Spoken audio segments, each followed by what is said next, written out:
Good morning, dear friends. Once again, welcome to all to your own channel, Prashthi, the Ray of Light.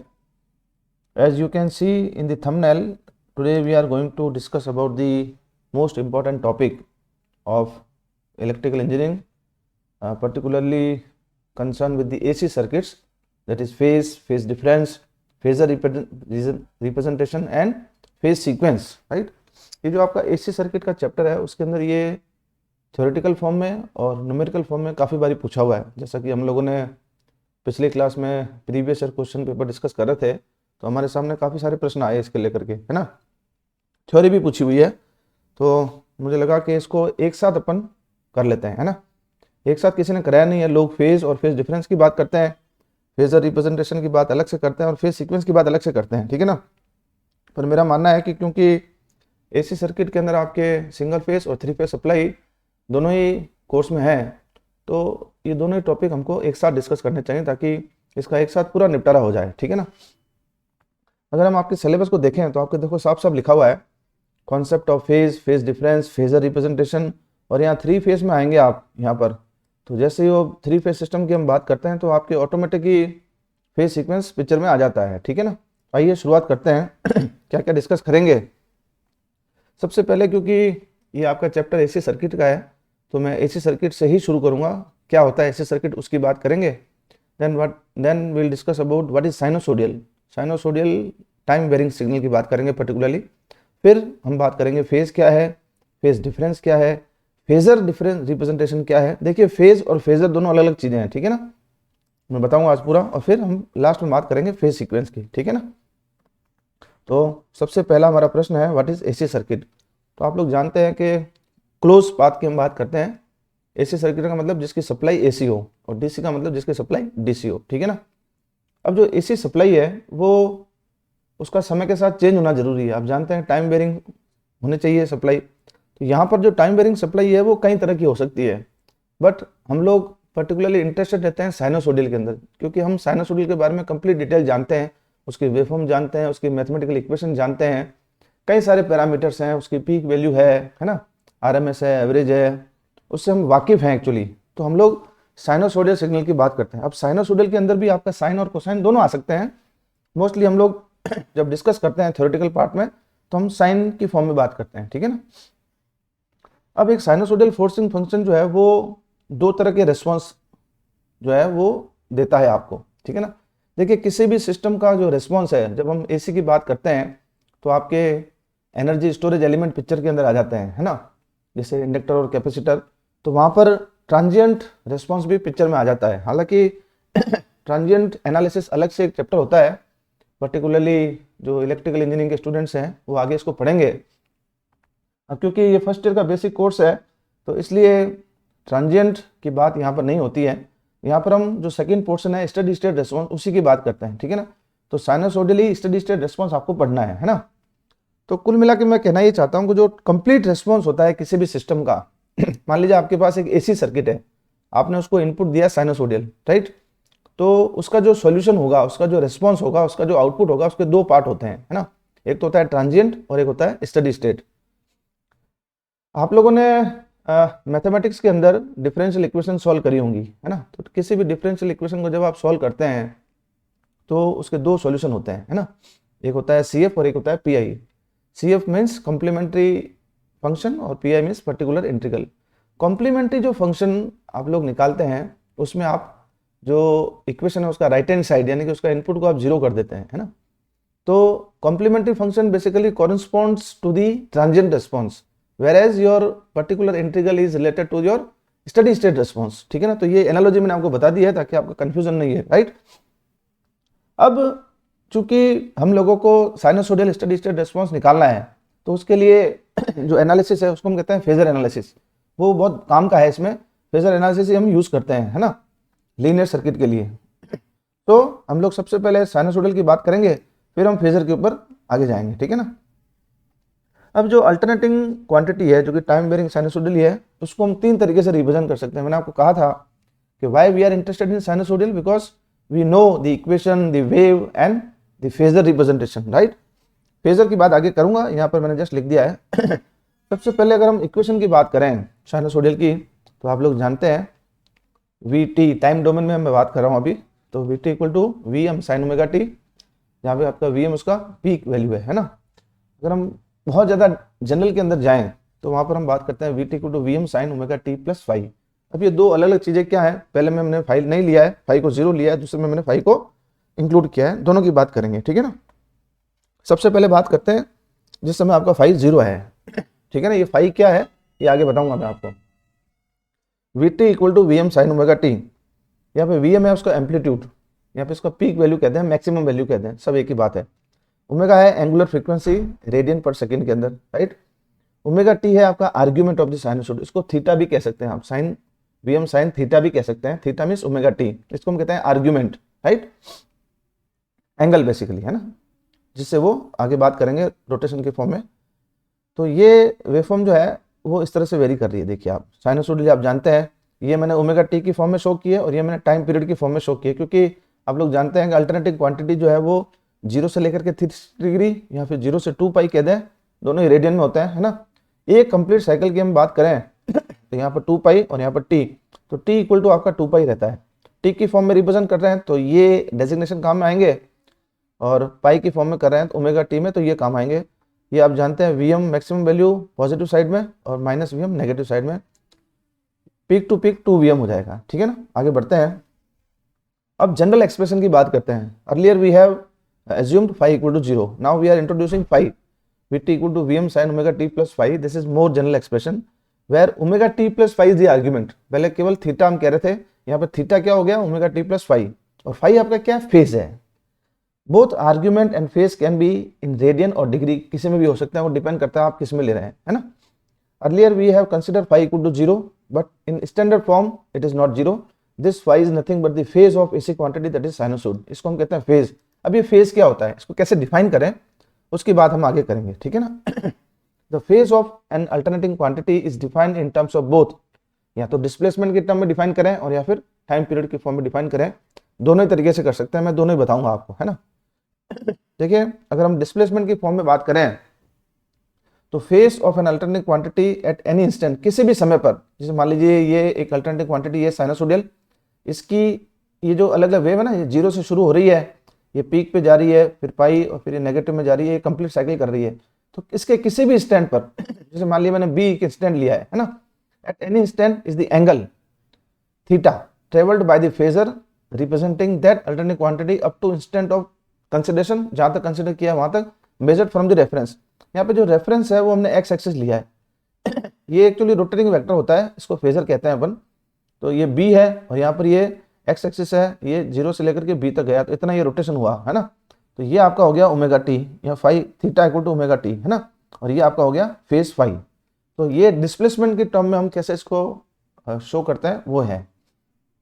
अगर आप in terms of time period बताना चाहते हैं तो वह भी बता सकते हैं। The phase at any particular instant, किसी भी इंस्टेंट पर, जैसे मान लीजिए ए लिया मैंने, is the fraction of time period, यहाँ से लेके इसको कितना समय लगा t/4, through which it is advance with respect to reference point. Reference point यहाँ पर क्या है 0, ये 0 is considered as the reference instant, this the phase of alternating quantity at A, एक इंस्टेंट है ए, इसके रेस्पेक्ट में एक इंस्टेंट ए के ऊपर इसका ये क्या हो गया t/4 है, जबकि अगर बी पे देखें तो ये 3t/4 है, ये इसका फेज है with respect to time period और विद रिस्पेक्ट टू डिस्प्लेसमेंट, दोनों ही मैंने आपको बता दिए, है ना। अब हम खाली फेज की बात नहीं करते हैं, हालांकि आपके कोर्स में फेज था तो पहले फेज बता दिया मैंने सिंगल क्वांटिटी के रेस्पेक्ट में। अब यूजुअली जो प्रैक्टिकल लाइफ है उसके अंदर हम, क्योंकि हम सर्किट में वोल्टेज होगी तो करंट होगा, है ना, तो हम फेज डिफरेंस की बात करते हैं एक्चुअल प्रैक्टिस के अंदर, है ना। We are more concern with the phase difference, और जब भी फेज डिफरेंस की बात आएगी तो दो अल्टरनेटिव क्वांटिटी की हम बात करेंगे, है ना, रादर देन एब्सोल्यूट फेज। अच्छा, हम फेज डिफरेंस को मैं आपको बताऊं उससे पहले जरूरी है कि हम पढ़ें कॉन्सेप्ट ऑफ पॉजिटिव और नेगेटिव फेज शिफ्ट क्या होता है ना। फेज के बाद में फेज शिफ्ट आता है एक्चुअली, है ना। तो देखिए ये नेगेटिव फेज शिफ्ट की हम बात कर रहे हैं। When the alternating quantity starts after t equal to 0, reference point हमारा 0 है, अगर क्वांटिटी आपकी t इक्वल टू 0 से शुरू नहीं हो रही है, उसके बाद से शुरू हो रही है, तो ये फेज इसका कम हो जाएगा, इसको हम कहते हैं नेगेटिव फेज शिफ्ट, है ना। इसको कैसे रिप्रेजेंट करें, ओमेगा t माइनस फाइव हो जाएगा, है ना। इसी तरह से पॉजिटिव फेज शिफ्ट की बात करें तो ये 0 से पहले शुरू हो चुकी है ना, before d equal 0, reference point 0 ही है, तो यहाँ पर sine omega T plus five हो जाएगा। अगर वोल्टेज लेते हैं तो ये V M sine omega T हो जाएगा, करंट लेते हैं तो ये I M sine omega T हो जाएगा, है ना, ये पॉजिटिव है। अब हम बात करते हैं फेज डिफरेंस की। फेज डिफरेंस क्या है? ये एंगुलर डिस्प्लेसमेंट है between two maximum positive value of two alternating quantities having same frequency. Frequency का सेम होना बहुत जरूरी है, अदरवाइज फेज डिफरेंस का कॉन्सेप्ट लागू नहीं होता है, ठीक है ना। कैसे होगा? अब अगर फेज डिफरेंस नहीं है, मान लीजिए दो क्वांटिटी है, उनकी फ्रीक्वेंसी तो सेम है, लेकिन उनकी जो मैक्सिमम और मिनिमम है वो एक ही समय पे आ रही है, दोनों एक साथ साथ चल रही है, कोइंसाइड कर रही है एक दूसरे को, तो वहां पर फेज डिफरेंस की बात नहीं होगी। हम कहेंगे both are in same phase, और या फिर फेज डिफरेंस जीरो है, एक ही बात है। हम कहते हैं ना कि रेजिस्टिव सर्किट है, प्योर रेजिस्टिव सर्किट में आपका वोल्टेज और करंट सेम फेज में रहते हैं, है ना। तो सेम फेज का मतलब क्या है? V equal to V M sine omega T भी कह सकते हैं, theta equal to omega T, या I equal to I M sine omega T. आप देखें दोनों वेव फॉर्म जीरो से शुरू हुई, दोनों की मैक्सिमम वैल्यू यहाँ पर एक साथ अटेंड हुई, दोनों वापस जीरो एक समय में हुए, दोनों नेगेटिव में एक साथ 3/3 पे मैक्सिमम वैल्यू अटेंड करिए नेगेटिव साइड में। तो यहाँ पर फाई जो है वो आपका फेज डिफरेंस जो है वो जीरो है, ठीक है ना। हम वो जीरो वाले लेके चल रहे हैं, आप थीटा प्लस फाई भी कर सकते हैं, ठीक है ना। देखिए इस तरह से ये। अब हम बात करते हैं लैगिंग फेज की, जो कि बेसिकली नेगेटिव फेज वाली बात करते हैं, है ना। हमारी जो साइन वेव है ब्लू वाली वो हमारे रेफरेंस है, ठीक है ना। V equal to V M sine omega T, यहाँ पर फाई जीरो है, इसको हम रेफरेंस लिया है। आई है आपका I M sine theta minus phi, ये शिफ्टेड है, यानी कि ये पहले शुरू हो रही है ना, नहीं बाद में शुरू हो रही है, लैगिंग है ना। तो इसको एक्चुअल में तो यहाँ से मानते हैं ये, लेकिन इसको नीचे शिफ्ट कर देते हैं कई बार। तो ये 30 डिग्री का यहाँ पर फेज डिफरेंस आपको दिखाया है, हम थीटा माइनस 30 डिग्री भी कर सकते हैं, राइट। सिमिलरली लैगिंग फेज की बात करें तो ये पहले शुरू हो चुकी है करंट वेवफॉर्म, जो मैंने आपको फेज शिफ्ट बताया पॉजिटिव वाला, है ना। तो 90 डिग्री पहले शुरू हो चुकी है, तो ये लैगिंग और लीडिंग का कॉन्सेप्ट आपको समझ में आ गया, है ना। और अगर दोनों सेम फेज में है तो दोनों कोइंसाइड करेंगी, राइट। आगे बढ़ते हैं। अब हम बात करते हैं फेजर की। अभी तक हम लोगों ने जो बात की है वो जनरल फेज शिफ्ट और फेज डिफरेंस की बात की, और मैंने आपको बता दिया कि फेजर एनालिसिस क्या होता है ना। हम लोगों ने कहा कि जो अल्टरनेटिंग क्वांटिटी है उसको हम इक्वेशन जानते हैं, वो उसका मैथमेटिकल एक्सप्रेशन है, उसकी वेवफॉर्म से हम परिचित हैं, ये उसका ग्राफिकल रिप्रेजेंटेशन है।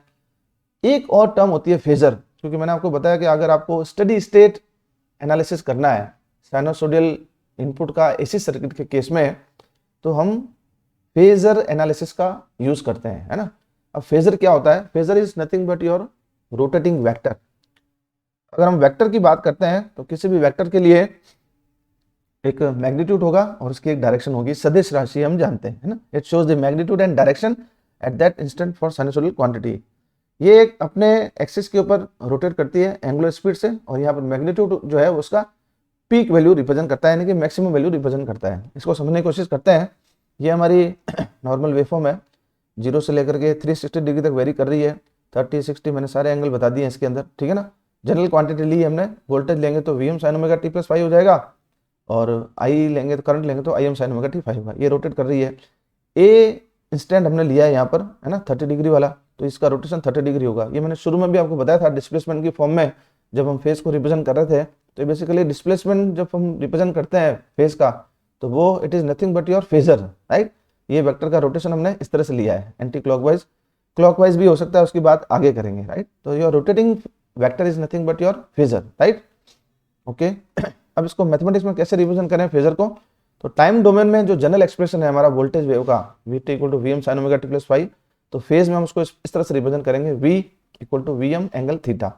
ये दोनों ही आपस में इक्विवेलेंट है। ये फेजर डोमेन का रिप्रेजेंटेशन है और ये टाइम डोमेन का रिप्रेजेंटेशन है, राइट। ये आप ध्यान रखिएगा, बहुत इंपॉर्टेंट चीज है। अभी आपको वेक्टर की फॉर्म में बता देता हूं, क्योंकि हम लोगों ने अभी रोटेशन को पॉजिटिव माना है, anti clockwise. Rotation anti clockwise भी हो सकता है, नीचे की डायरेक्शन में भी हो सकता है, उसको समझ लेते हैं। और वही आपका जो है वो लैगिंग और लीडिंग के कॉस में बात करते हैं हम, ठीक है ना। यहाँ पर हमने एक रेफरेंस फेजर लिया है, राइट। अब अगर आपका वेक्टर एंटी क्लॉकवाइज जा रहा है, एंटी क्लॉकवाइज लीडिंग डायरेक्शन में, पॉजिटिव डायरेक्शन के अंदर, ये वी एम एंगल फाइव बना रहा है, तो इसको हम कैसे लिखेंगे? V equal to V M angle five, positive angle है। लीडिंग, जब भी हम एंटी क्लॉकवाइज जाएंगे आपके एंगल पॉजिटिव काउंट होंगे, या लीडिंग डायरेक्शन इसको हम कहते हैं। अगर आपका वेक्टर करंट वाला इस रेफरेंस के रेस्पेक्ट में, देखिए जो भी बात हो रही है वो इस रेफरेंस के रेस्पेक्ट में हो रही है, ठीक है ना, एक्स एक्सिस के रेस्पेक्ट में, रियल एक्सिस के रेस्पेक्ट में। अगर यूं जा रहे हैं हम एंड क्लॉकवाइज घड़ी की दिशा के अंदर, तो ये आपका लैगिंग डायरेक्शन है, क्लॉकवाइज यानी कि नेगेटिव एंगल काउंट होंगे। तो यहाँ पर ये जो उसका मैग्नीट्यूड है आई, इसको कैसे रिप्रेजेंट करेंगे एक्सप्रेशन में? आई एंगल माइनस थीटा, इसका एंगल फाई है, इसका एंगल थीटा है। तो एक रेफरेंस वेक्टर के रेस्पेक्ट में हम किस तरह से लीडिंग वेक्टर और लैगिंग वेक्टर को रिप्रेजेंट करते हैं फेजर फॉर्म में, वो मैंने आपको बता दिया, ठीक है ना। मोटे मोटे तौर पे 4 एक्सिस आप जानते हैं, ये भी ध्यान रखिएगा, बहुत न्यूमेरिकल में काम आता है। साइन, साइन के just opposite minus sine, cos, cos के जस्ट अपोजिट माइनस कॉस। आप जानते हैं साइन और कॉस के अंदर जो एंगल है वो 90 डिग्री का रहता है। ये आपकी पॉजिटिव डायरेक्शन है और इस तरह से आप जाएंगे तो ये नेगेटिव डायरेक्शन हो जाएगी, ठीक है ना। अब एक न्यूमेरिकल प्रॉब्लम करते हैं छोटी सी, ये मैं ऑलरेडी पहले भी करा चुका हूँ, वापस से बता देता हूँ कैसे क्वेश्चन पूछा जा सकता है। आपको एक वोल्टेज वेवफॉर्म दी हुई है 50 साइन ओमेगा, मतलब ये 50 हर्ट्ज फ्रीक्वेंसी 2 पाई की वैल्यू रखेंगे आप तो ये इस तरह से आ जाएगा, है ना। T omega T plus 55 degree voltage है और करंट है आपका 10 sine 314 T minus 35 degree, right. यहाँ पे जो 50 है उसका मैग्नीट्यूड है, तो मैंने वेक्टर 50 का बड़ा बनाया है, ये आप ध्यान रखिएगा, ठीक है ना। करंट का मैग्नीट्यूड 10 है तो छोटा वेक्टर बनाया है, इसी के हिसाब से आपको बनाना है ना।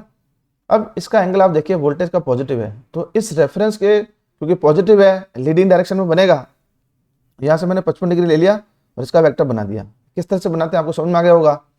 करंट का आप देखें छोटा वेक्टर है, मैग्नीट्यूड कम है और एंगल 35 है, 50 से कम है, तो वो इस तरह से बनेगा। ये दिखना चाहिए आपको जब आप फेजर डायग्राम बनाएंगे।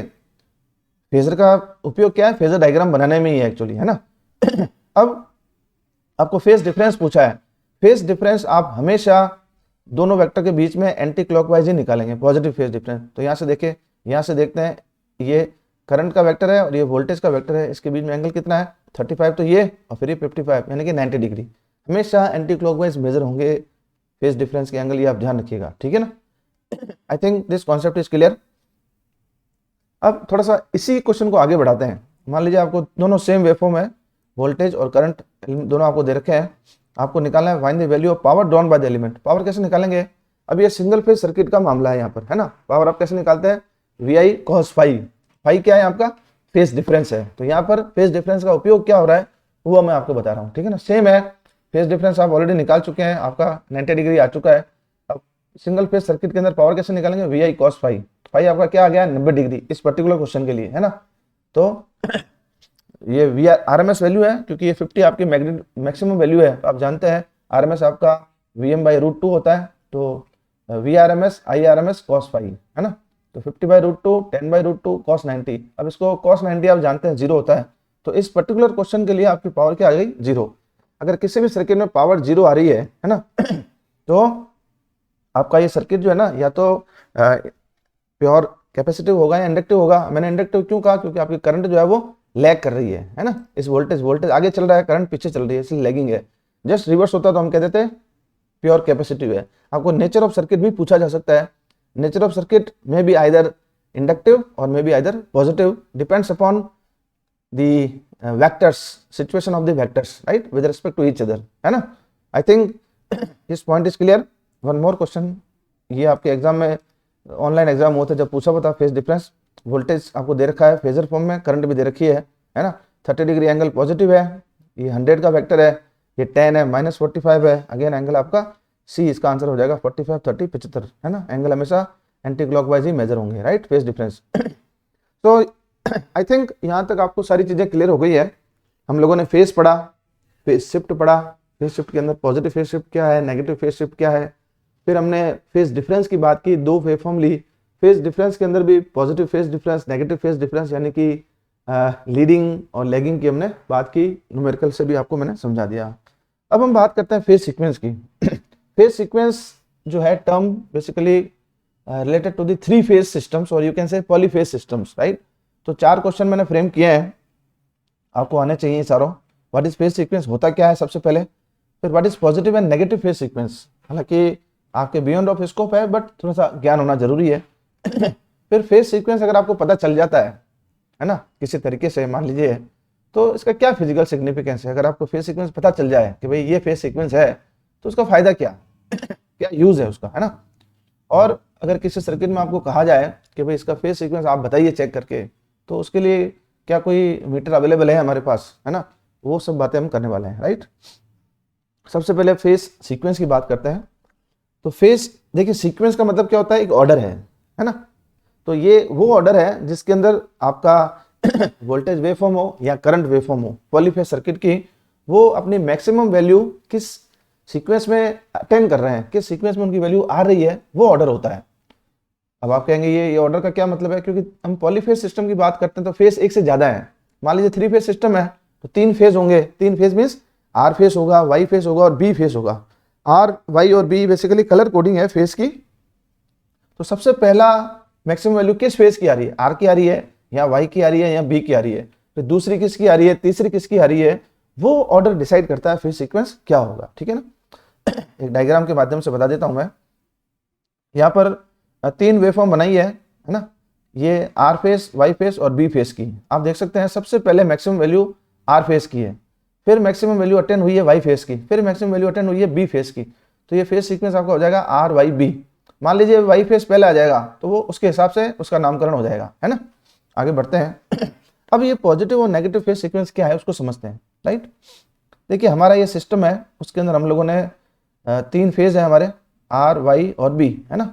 ये हमारा रोटेशन है, ये डायरेक्शन ऑफ रोटेशन हमारे सिस्टम का है, राइट।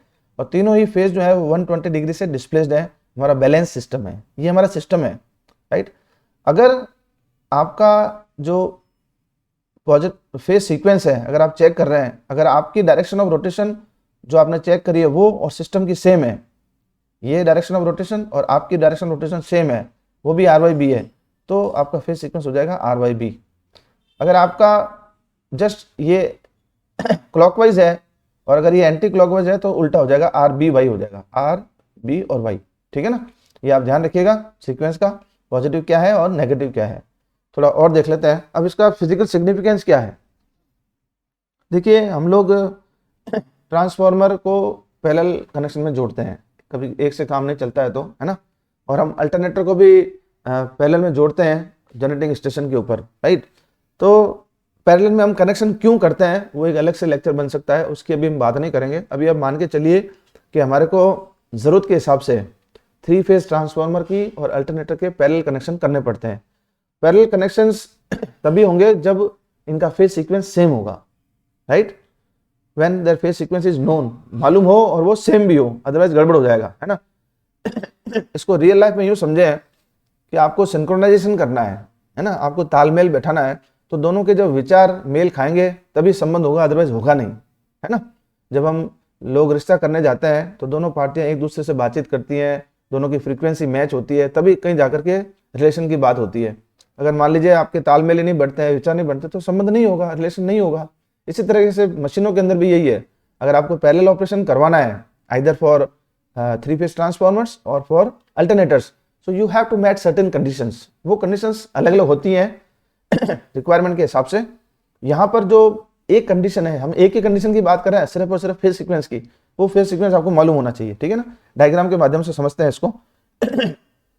देखिए ये 3 फेज ट्रांसफार्मर है 2, राइट। ये इसका phase sequence R Y B है, इसका phase sequence R Y B है। ये अल्टरनेटर्स की मैंने पिक्चर्स दिखाई है।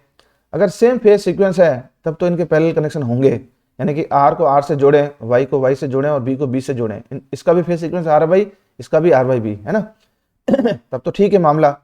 अगर कहीं आपने फेज सीक्वेंस उल्टा जोड़ दिया, एक का phase sequence R Y B है और दूसरे का आर बी वाई है, तो ये दोनों ये शॉर्ट सर्किट हो जाएंगे, वाई और बी और वाई। तो इस तरह का कनेक्शन जो है वो अलाउ नहीं है ना। ये खतरे की घंटी है सिर्फ, और ये ही अलाउ है, ये विचारों का मेल है बेसिकली, है ना। ये मैंने बताया आपको ट्रांसफार्मर और अल्टरनेटर के केस में।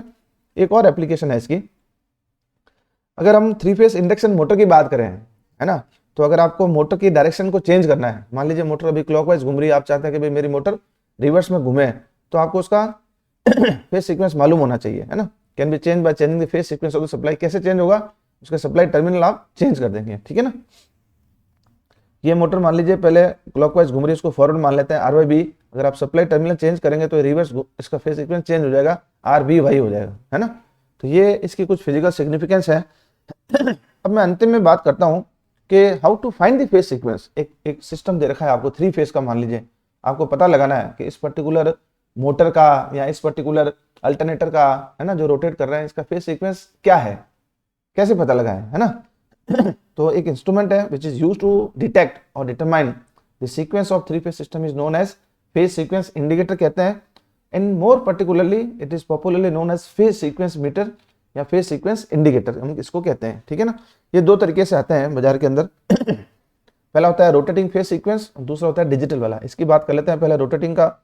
इसके अंदर देखें आपके 3 टर्मिनल 3 वायर हैं आर वाई बी, उसको आपको आपके सिस्टम से जोड़ना पड़ेगा। अगर ट्रांसफार्मर है तो आर से जोड़ दीजिए, अल्टरनेटर है तो जोड़ लीजिए, मोटर है तो जोड़ लीजिए। ये आपको रोटेटिंग के फेज में आपको बताता है सीक्वेंस, है ना। अगर ये क्लॉकवाइज इसकी डायरेक्शन है इस तरह से जो पिक्चर में दिखाई गई है तो phase sequence R Y B होगा। अगर इसकी डायरेक्शन घूम जाती है उल्टी तो ये आर बी वाई हो जाएगा, एंटी क्लॉकवाइज डायरेक्शन के केस में। जस्ट आपको कनेक्ट करना है, आपको पता चल जाएगा, है ना। डिजिटल के केस में भी मीटर आते हैं फेज सीक्वेंस, इनके भी 3 टर्मिनल हैं, सेम आपको कनेक्ट करने पड़ेंगे। अब इसमें पता कैसे लगाएं, देखिए यहाँ पर ये इंडिकेशन आता है आर का और एल का। अगर आर लिखा हुआ है तो इसका मतलब आर बाई बी होगा, क्लॉकवाइज है, और अगर एल लिखा हुआ है तो इसका मतलब एंटी क्लॉकवाइज है, जो कि आर बी वाई होगा। तो वो डिपेंड करता है, हर एक मीटर का अपना अपना सेटिंग है। उनके शो का एक रोटेशन की फॉर्म में शो करता है और एक वर्ड की फॉर्म में शो करता है, लेटर की फॉर्म में, है ना। तो मित्रों आज मैंने कोशिश की है कि एक ही क्लास के अंदर phase shift, phase difference, phasor representation और फेज सीक्वेंस सबका एक साथ निपटारा कर दें। और मैं समझता हूँ एग्जाम के अंदर ये बहुत ही महत्वपूर्ण क्लास है। मैंने कुछ न्यूमेरिकल्स भी आपको सॉल्व कराए हैं। अगर ये क्लास आपको वास्तव में अच्छी लगी है तो इसको लाइक और शेयर जरूर करिएगा। ये मेरा आपसे विनम्र निवेदन है। अंत में आप सभी का पुनः धन्यवाद। जय हिंद।